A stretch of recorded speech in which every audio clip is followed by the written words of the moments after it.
महतो जिंदाबाद भैंस कुमारी महतो जिंदाबाद भैंस कुमारी महतो जिंदाबाद भैंस कुमारी महतो जिंदाबाद भैंस आप आगे बढ़ो भैंस आप आगे बढ़ो भैंस आप संघर्ष करो बहुजन समाज पार्टी जिंदाबाद बहुजन समाज पार्टी जिंदाबाद भैंस कुमारी महतो जिंदाबाद भैंस कुमारी महतो जिंदाबाद भैंस कुमारी महतो जिंदाबाद भैंस कुमारी महतो जिंदाबाद भैंस आप आगे बढ़ो भैंस आप आगे बढ़ो भैंस आप संघर्ष करो भैंस आप संघर्ष करो बहुजन समाज पार्टी जिंदाबाद। बहुत बहुत धन्यवाद।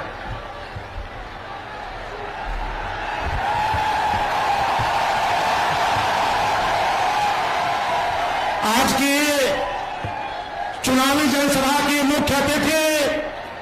बहुजन समाज पार्टी की राष्ट्रीय अध्यक्ष पूर्व मुख्यमंत्री एवं पूर्व सांसद आदरणीय बहन कुमारी मायावती जी हमारे बीच पहुंच चुकी हैं। आदरणीय बहन जी के आगमन पर बहुजन समाज पार्टी यूनिट सर्व समाज के भाई बहन आदरणीय बहन जी का जोरदार तालियां बजा करके हार्दिक हार्दिक स्वागत करते हैं। आदरणीय बहन जी के स्वागत में कौशाम्बी लोकसभा सुरक्षित से प्रत्याशी श्री शुभ नारायण गौतम जी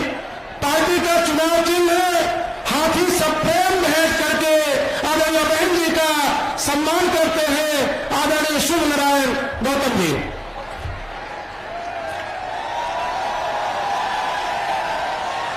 फतेहपुर लोकसभा के प्रत्याशी डॉक्टर मनीष सिंह सचान जी मुकुट सप्रेम भेंट करके आदरणीय बहन जी का सम्मान करते हैं। मंडल की तरफ से श्री राजू गौतम श्री अमरेन भारती व मैं स्वयं भी आदरणीय बहन जी को मुकुट देकर के स्वागत करते हैं।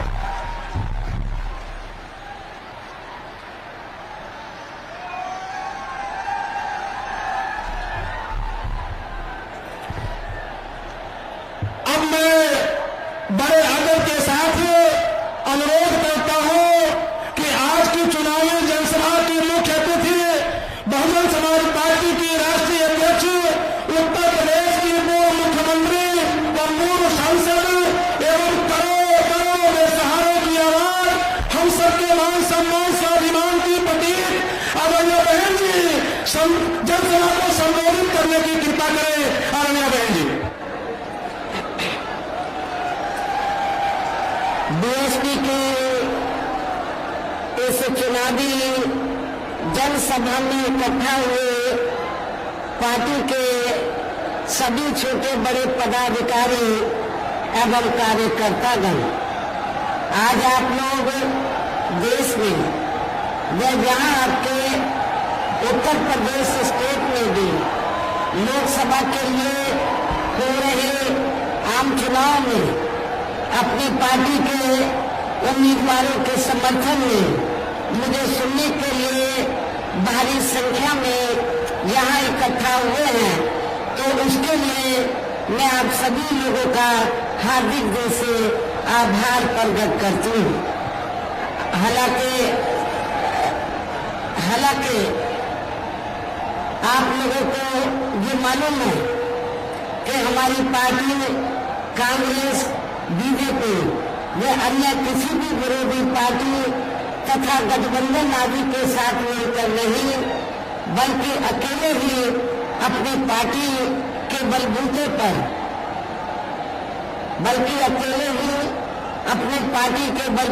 पर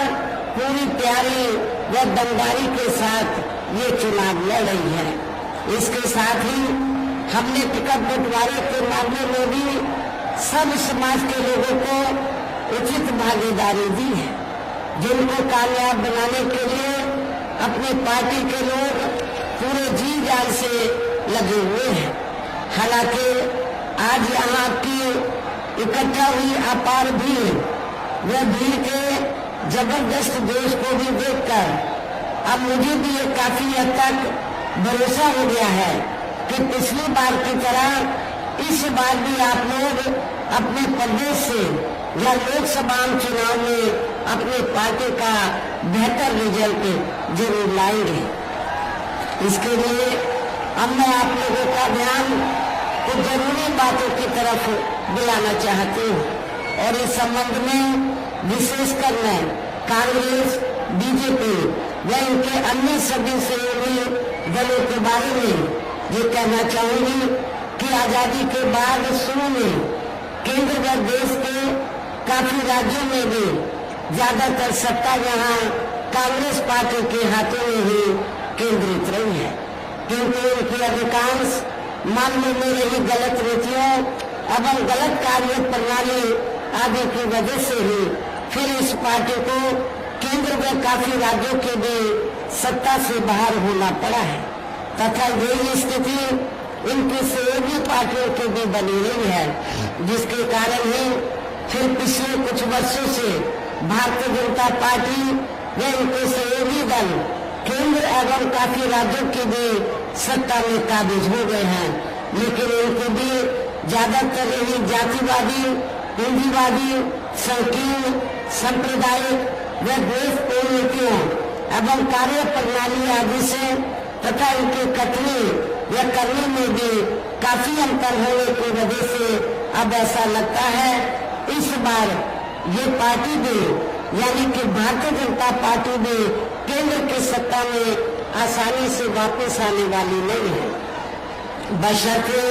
यदि ये चुनाव इस बार फ्री एंड फेयर होता है और आमतौर चर्चा के मुताबिक वोटिंग मशीनों में भी कोई गड़बड़ी आदि नहीं की जाती है। और वैसे भी इस बार चुनाव में इनकी कोई भी पुरानी एवं नहीं चल रही नाटकबाजी, जुमलेबाजी या गारंटी आदि काम में आने वाली नहीं है, क्योंकि अब देश की जनता काफी हद तक इस बात को समझ चुकी है कि इनकी पार्टी ने अब तक देश के विशेषकर गरीबों, कमजोर तबकों, मध्यम वर्गीय एवं अन्य मेहनतकश लोगों को जो इन्हें अच्छे दिन दिखाने के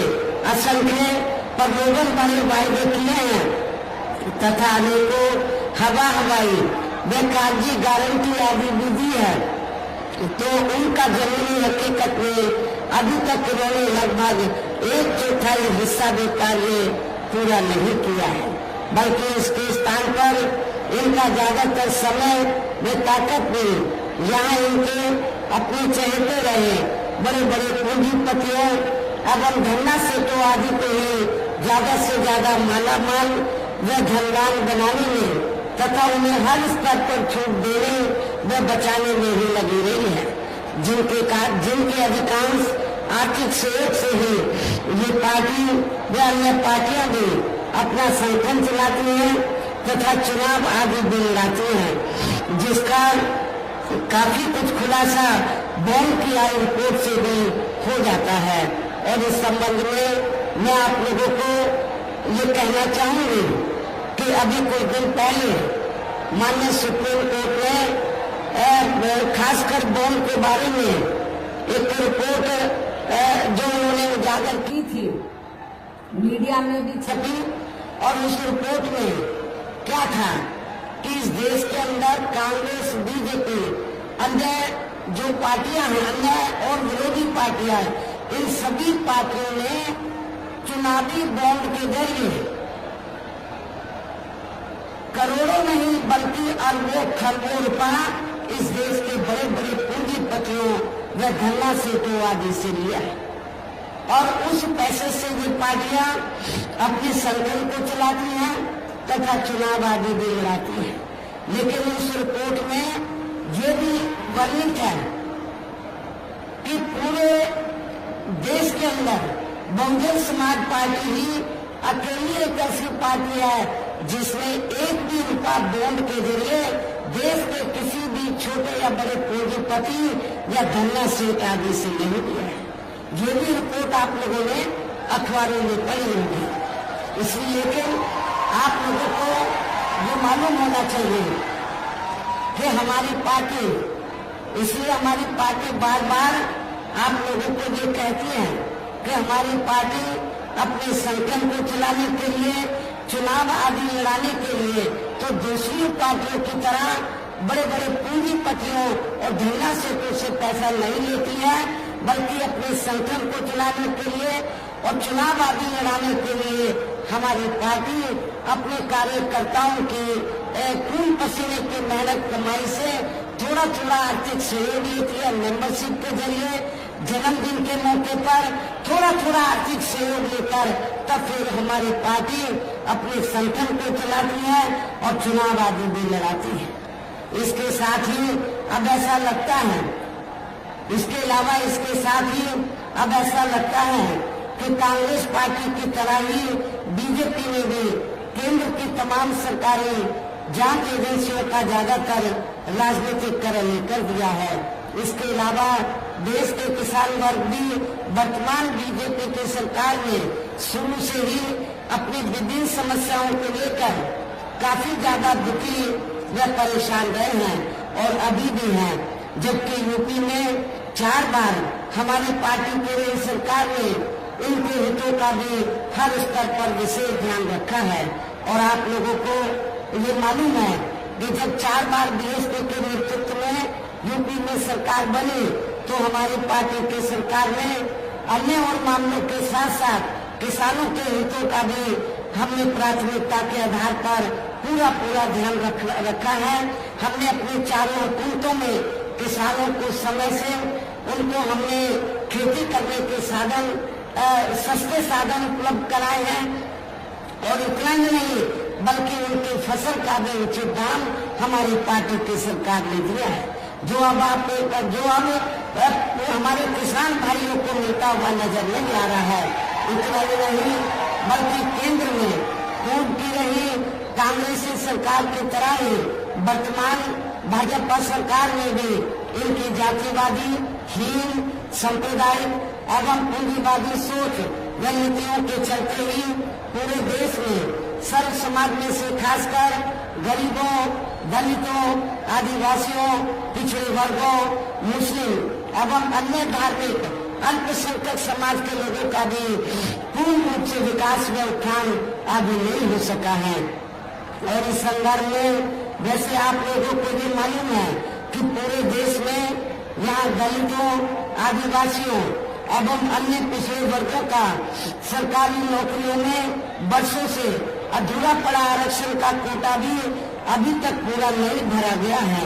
विशेषकर SC व ST वर्गों के सरकारी कर्मचारियों का पदोन्नति में आरक्षण भी अब काफी हद तक प्रभावी नहीं बना दिया गया है। और इस मामले में वैसे आप लोगों को मालूम है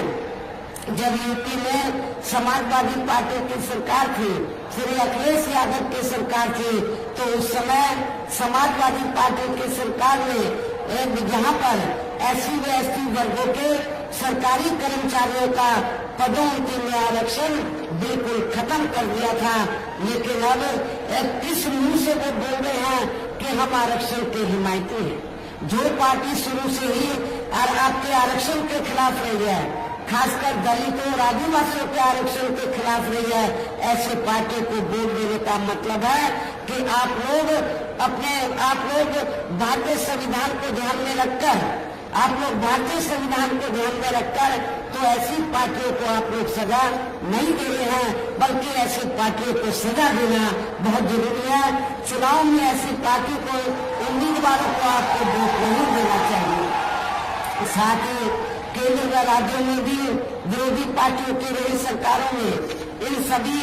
वर्गों को प्राइवेट सेक्टर में आरक्षण दिए जाने की व्यवस्था किए बिना ही इनकी सरकारों के ज्यादातर सरकारी कार्य अब प्राइवेट सेक्टर के जरिए ही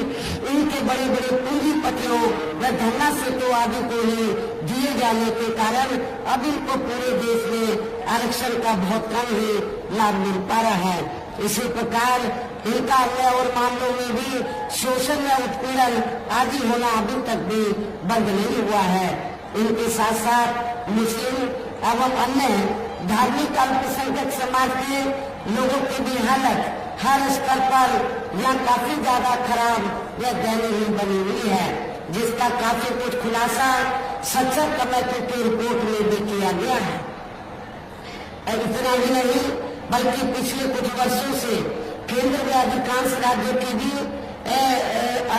राज्यों में भी बीजेपी या आरएसएस की सरकारों के चलते हुए अब इनका विकास या उत्थान आगे होना भी काफी हद तक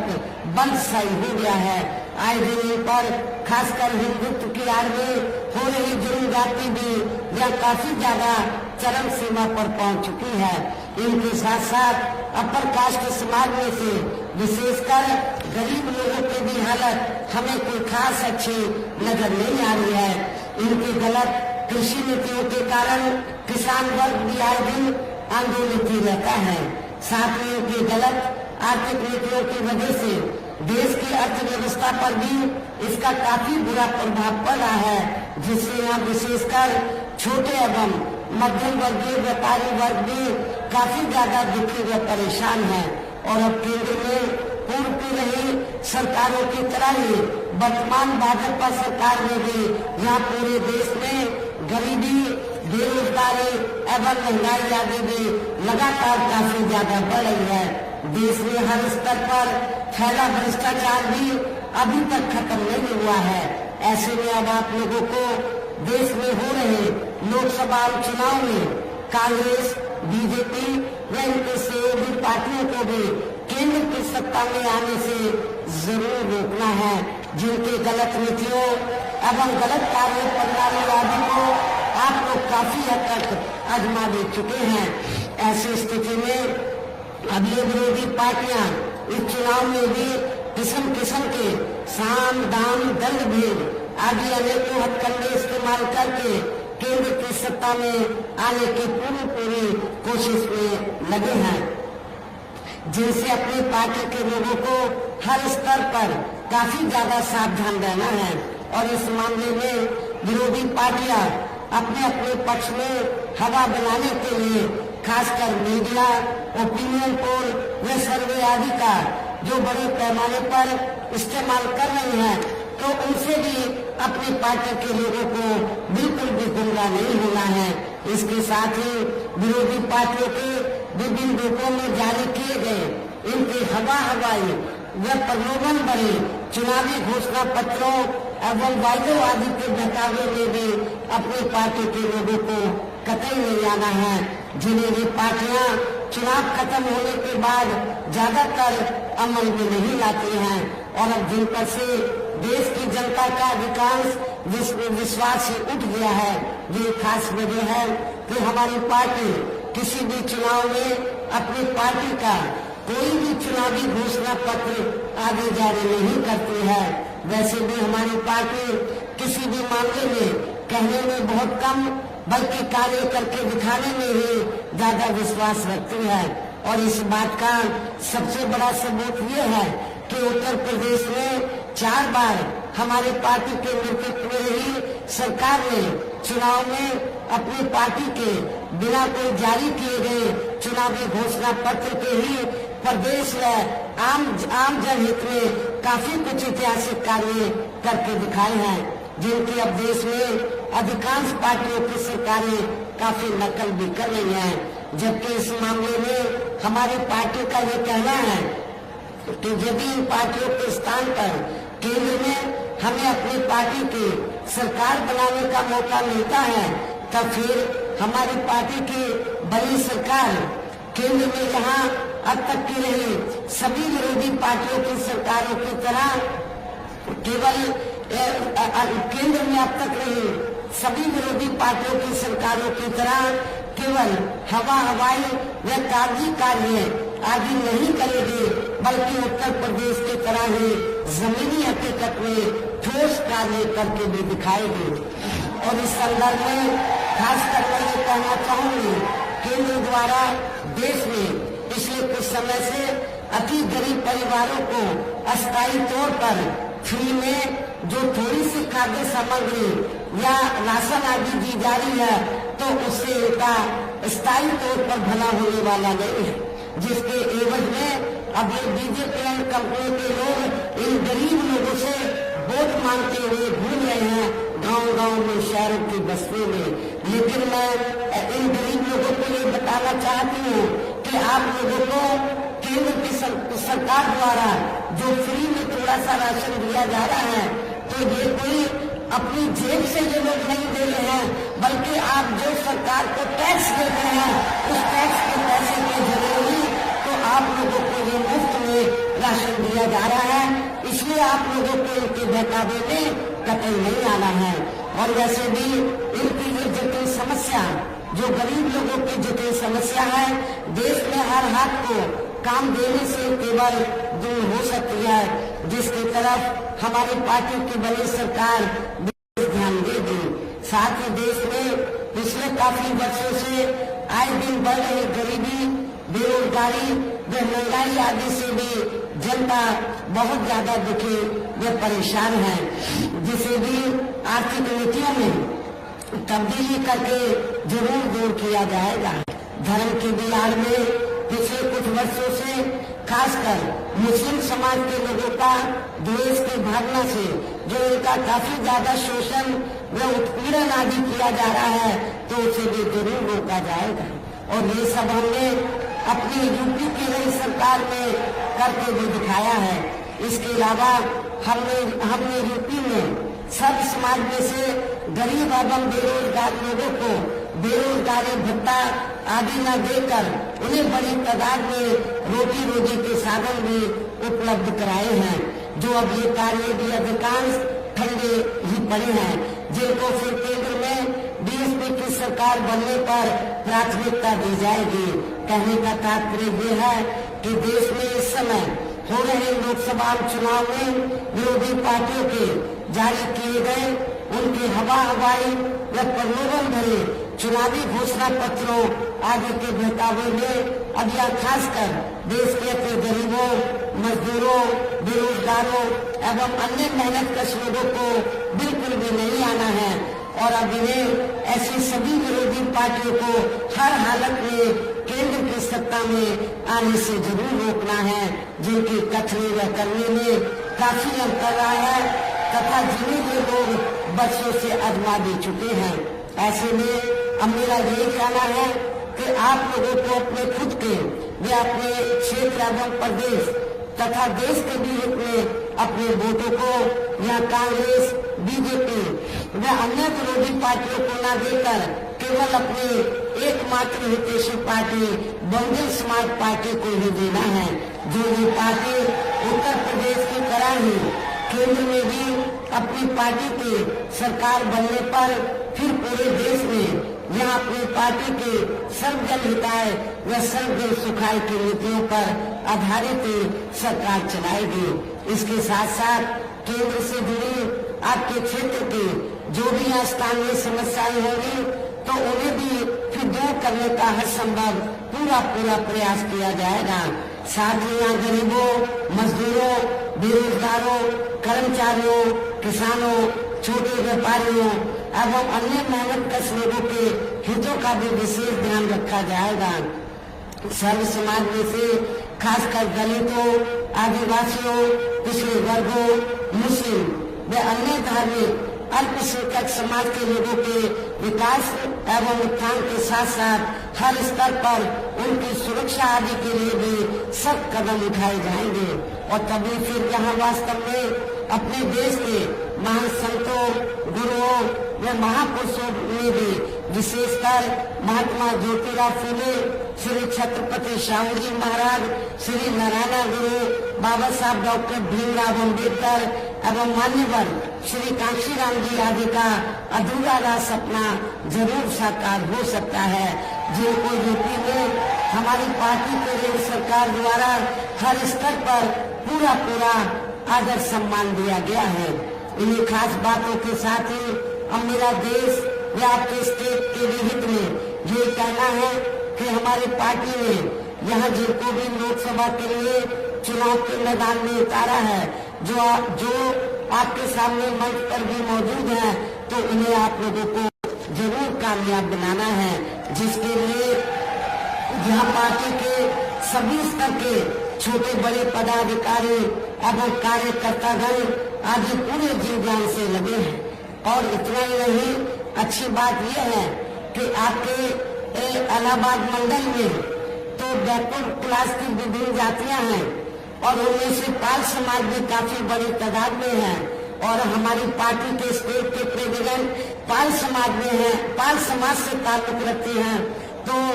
हमारे जो स्टेट के प्रेसिडेंट भी हैं तो वो भी इधर इलाहाबाद मंडल में प्रयागराज जो मंडल है पूरे जी जान से लगे हैं। और अब अंत में मेरा यही कहना है कि आप लोगों को वोट पड़ने वाले दिन या बीएसपी के अपने सभी लोकसभा उम्मीदवारों को हमने आपके प्रयागराज मंडल में ये दो लोकसभा का ये प्रोग्राम है, 2 लोकसभा की जो सीटें हैं उनका ये चुनावी रैली है। तो फतेहपुर और कौशाम्बी रिजर्व सीट हमने फतेहपुर लोकसभा की जो जनरल सीट है इस सीट से हमने